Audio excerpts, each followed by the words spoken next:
আমরা মানে আমাদের কোনো শরীর খারাপ হলে আমাদের মেডিকেল ফেসিলিটি ওখানে অতটা ভালো নয়। ভিসা চাইছে বেশি করে, ভিসা চায় এবং ওয়েস্ট বেঙ্গল কলকাতায় এসে তারা চিকিৎসা করায়, এবং শুধু চিকিৎসা নয়, তারা শপিংও করছে।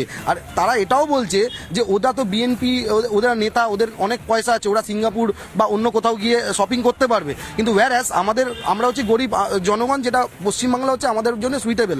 মানে ওখানকার স্থানীয় জনগণ, আচ্ছা আপনি বসুন, বলছি ওরা স্থানীয় জনগণ যারা আছে তারা বলছে ভারতের সঙ্গে সম্পর্ক থাকা ভালো দরকার, আর কিছু উগ্রবাদী তারা নাকি বলছে যে ভারত থাকবো না, ভারতের দাদাগিরি মানবো না, এসব কি বলছে? না দেখুন, প্রথম কথা হচ্ছে বাংলাদেশ দেশটা ভারতের দয়ার সৃষ্টি, ভারতের অঙ্গ ছেদ করে তৈরি। তো আমাদের দুঃখ দুর্দশা, আমাদের জ্বালা আছে বাংলাদেশ তৈরির জন্য।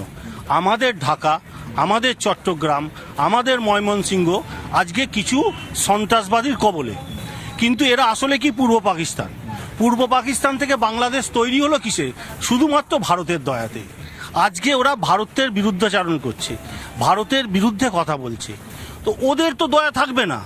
আমাদের মাস্টারদা, আমাদের প্রীতিলতা ওয়াদেকার, আমাদের কল্পনা দত্ত, এই কি মোল্লাদের মসজিদ তৈরি করার জন্য বাংলাদেশ তৈরি করেছিল? আমাদের রক্তের ওপর দাঁড়িয়ে আজকে ঢাকায় এত বড় বড় আস্ফালন করছে, কিন্তু ওরা জানে না ঢাকায় ঢাকেশ্বরী আছে, তার হাতে এক হাতে খাড়া আর অন্য হাতে নরমুণ্ড আছে। এই নরমুণ্ডটা হচ্ছে দুষ্টের দমনের জন্য।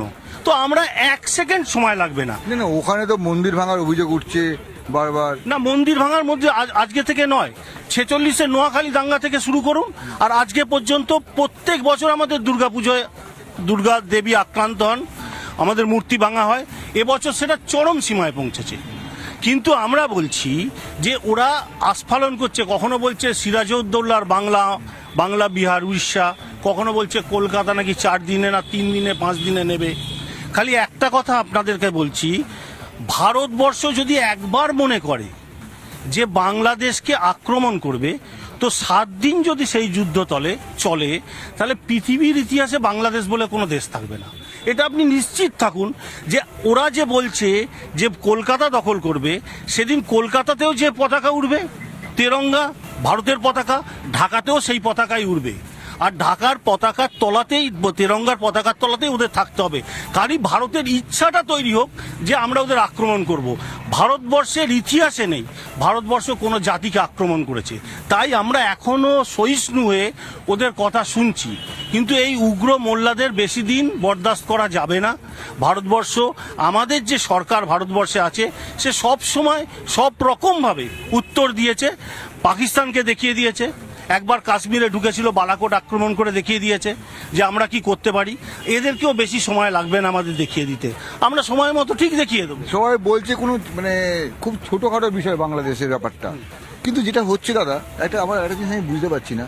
এই ধরুন বিএনপি, আওয়ামী লীগ, জামাত, বাংলাদেশের অভ্যন্তরীণ বিষয়, তো বাংলাদেশের অভ্যন্তরীণ বিষয় হচ্ছে, কিন্তু ওখানে হিন্দুদের মারা হচ্ছে কেন? ও তো নিজেদের দেশের ব্যাপার, তো ব্যাপারটা কি? দেখুন, বাংলাদেশ যখন স্বাধীন হয়েছিল, 2 বার স্বাধীন হয়েছে তো বাংলাদেশ এখনো পর্যন্ত। তো প্রথমবারও স্বাধীন হয়েছিল দ্বিজাতি তত্ত্বের ভিত্তিতে, ওরা স্বাধীনতা লাভ করেছিল। আর দ্বিতীয়বার যেটা স্বাধীনতা লাভ করেছিল সেটা কিন্তু ভাষা তত্ত্বের ভিত্তিতে। তো এই যে ভাষা তত্ত্ব, সেই ভাষাটাকে দেখুন, আজকে ওরা বাংলা ভাষাটাকেই ভুলতে চাইছে, তারা আরবি নিয়ে আসতে চাইছে। আমরাও বাংলায় কথা বলি, এপার বাংলার লোক। আজ গঙ্গার পাড়ে বসে আছি, একটা বিখ্যাত গান আছে আপনি জানেন, গঙ্গা আমার মা, পদ্মা আমার মা, 2 চোখে 2 জলের ধারা গঙ্গা যমুনা। ওদের ওখানে যমুনাও বলা হয় পদ্মাকে কোথাও কোথাও। তো সেই জায়গায় দাঁড়িয়ে ওরা ভবের ঘরে চুরি করে ফেলেছে, পুরো ডাকাতি হয়ে গেছে, ওদের সাংস্কৃতিক অবস্থানটা সম্পূর্ণভাবে নিঃস্ব হয়ে গেছে। সেখানে দাঁড়িয়ে তারা তাদের নিজের মাতৃভাষাকে ত্যাগ করে আরবিতে যেতে চাইছে, যে পদ্ধতিতে যেতে চাইছে। ওরা জেহাদি, ওরা অ্যাকচুয়াল বাঙালি হতে পারে না, বাংলাদেশি হতে পারে না। বাংলাদেশ চিরকাল ভারতবর্ষের সঙ্গে ছিল, আগামী দিনও থাকবে, কারণ বাংলাদেশের 3 দিকে হচ্ছে ভারতবর্ষের অবস্থান। আর ভারতবর্ষের সমস্ত কিছু জিনিসপত্র নিয়ে ওরা তো বলছে 7 সিস্টার নিয়ে নেবো, নিয়ে নেবো। ও নিয়ে নেবো, সব নিয়ে নেবো। অনেক সময় বাড়ির ছোট ছেলেরা না বাবার গোঁপটা ধরে টেনে বলে যে এটা আমি নিয়ে নেব। নিতে পারে কি? তার বয়স হয় যখন, তার নিজের গোঁপ জন্মালে তখন সেটা তার গোঁপ জন্মায়, বাবার গোঁপ কোনোদিন নিতে পারে না। বাংলাদেশের গোপ হবে কোনোদিনও? এখন বয়স হয়নি তার। কোনোদিনও বয়স হবে গোপ জন্মাবে?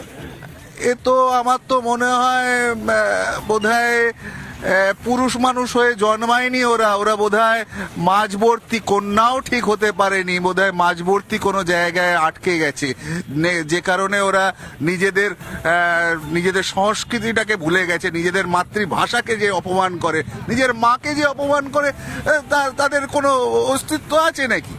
আমার তো মনে হয় বাংলাদেশের কোনো অস্তিত্বই থাকবে না আগামী দিন। বাংলাদেশের সমস্ত কিছু ওই 71-এ বাংলা ভাষার ওপর দাঁড়িয়ে বাংলাদেশের সৃষ্টি, সেটা তারা আজকে ভুলতে চাইছে, তারা আরবি নিয়ে আসতে চাইছে। কোথায় যাবে তারা? নিজের মাকে যারা অপমান করে তারা কখনো থাকতে পারে নাকি? কোন পৃথিবীর কোন জাতি কোনোদিন থাকতে পারেনি তার নিজের। ওদের যে উপদেষ্টা হচ্ছে সে নোবেল পেয়েছেন শান্তির জন্য, ওখানে অশান্তি হচ্ছে এখন। তিনি নিজে তো অশান্তির কারণ।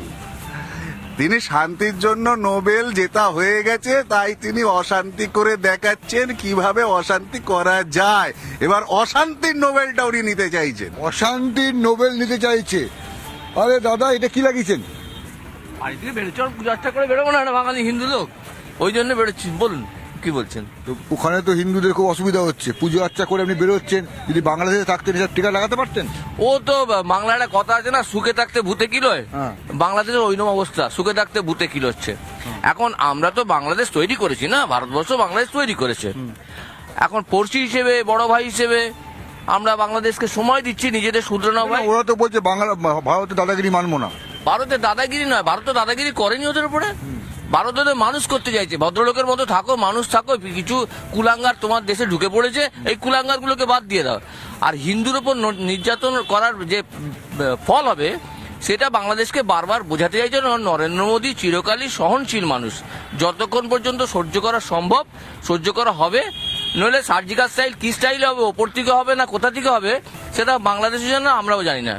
কাজে বাংলাদেশকে বারবার সাবধান করে দেওয়া হচ্ছে, রাস্তায় নেমে আবেদন নিবেদন করা হচ্ছে, বিভিন্ন আন্দোলনের মধ্যে দিয়ে বলা হচ্ছে যে তোমাদের মাথায় যে ভূত চেপেছে ভারতবর্ষকে জব্দ করবে, এটা ছেড়ে দাও। ভারতবর্ষ তোমাদেরই প্রোডাকশন করেছে, তৈরি, তোমরা ভারতবর্ষের হাত দিয়ে বেঁচে থাকলেও ভারতবর্ষের দয়াতেই বাঁচবে। ভারতবর্ষের খাবার দাবার, মেডিসিন, ট্রিটমেন্ট ভারতবর্ষের দয়াতেই বাঁচবে। আর যদি বেশি বাড়াবাড়ি করো তাহলে তোমাদের নিয়তি খুব খারাপ। এটা বারবার আমরা অ্যাজ এ সিনিয়র বড় ভাই হিসেবে, পড়শি হিসেবে বাংলাদেশকে বোঝাবার চেষ্টা করছি। বাংলাদেশ যদি বোঝে ভালো। ওদের উপদেষ্টারা বলছে না, আমরা আর নতজানু থাকবো না, আমরা এবার লড়াই করবো, ভারতকে দেখিয়ে দেবো। কি বলছে তো? দেখিয়ে দিতে পারবে? দেখুন, আমি তো সকালে মর্নিং ওয়াক করতে এসে বসে আছি গঙ্গার পাড়ে, দূরবীন নিয়ে বসে আছি কখন ওনাদের দেখতে পাবো। বড় বড় কথা তো সবাই বলতে পারে, কাজে কজন করে দেখাবে, এটার জন্যই আমি একজন ইন্ডিয়ান হয়ে ভারতবাসী হিসেবে আমি গর্বিত যে আমি ইন্ডিয়ায় জন্মগ্রহণ, আর হিন্দুর জন্য আমি গর্বিত। আমি বসে দেখছি কখন ওনারা কলকাতা দখল করতে আসবেন, আমি তাই বসে পাহারা দিচ্ছি। পাহাড়া দেবে বলছে। বাংলাদেশ বলছে না, হ্যাঁ, এটা ভুল ব্যাখ্যা হচ্ছে। বাংলাদেশ বলছে না আমরা ভারতবর্ষের সাথে সম্পর্ক রাখবো। বাংলাদেশ কিছু লোককে এন্ট্রি দিয়ে ফেলেছে, একটা গোষ্ঠী বাংলাদেশে ঢুকে পড়েছে, সেটা খুব লিমিটেড গোষ্ঠী। এই গোষ্ঠীটাকে বাংলাদেশকে শেষ করতে হবে, আর যদি বাংলাদেশ শেষ না করতে হয় তাহলে ভারতবর্ষকে দায়িত্ব দিতে হবে।